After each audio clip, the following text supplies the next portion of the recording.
asalaamaaleykum Sénégal gars yi taluma toog nii laa ko sant rek tey nii laa koy defee waaw defoon naa defati mais bii da cee raw gars yi wax naa ko si sama compte TikTok Wally Seck doomi jàmbur xëy na sax ñun ñëpp ay doomi jàmbur lañ si dégg-dégg mais kii doomi jàmbur noonu lañ ko mën a waxee nu ko waay déggee nag noonu la mais il est temps gars yi il est temps ëpp na gars yi Sénégal moom nii la baaxoo soo defee ñu wax soo deful ñu wax kon defal rek mais lenn rek laa lay wax yow Wally gis nga way dafa am importance te wax nga ko sa biir wax yaa ne ba ñoo ko lay sédd si gaalu xaj mais bu la fekk nga cay lekk dégluwaatal son boobu rek nga continuer sa liggéey. maa ngi ñaan.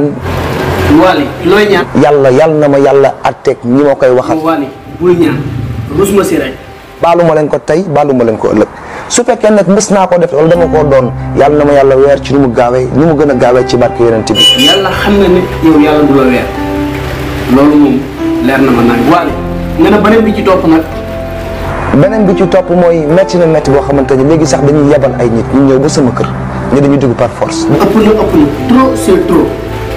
bu leen gardien yi téye ñu xeex ak ñoom dem ci certificat médical dafa mujj métti et c'est fatigant ngir yàlla war suuli. Wally métti na trop métti waay moom fu ko takk rek weesu na mais sa baay bu baax ba woyoon na ko si di jaami borom lii nga doon ñaan.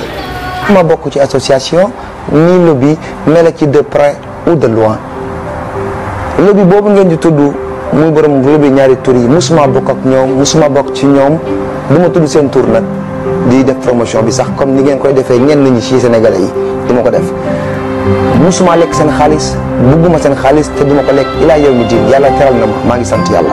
waay Wally jërul wax yow ku la gisee xam ne góor yàlla pire la yow ngay jantal me takk soxna ay dara coono bu ko takk Wally yow jantal me. maa ngi jégalu ndax wax neexul surtout nag wax yu mel nii dafa sax nekkul sax suma nature mais à un moment donné trop de silence day nuru leneen quoi je suis vraiment désolé maa ngi jàll. non amuloo kenn àq waay au contraire kay ñun ñoo la yoreel àq mais nag amuloo kenn àq baal nañ la si xol bu sedd bi di la wax rek.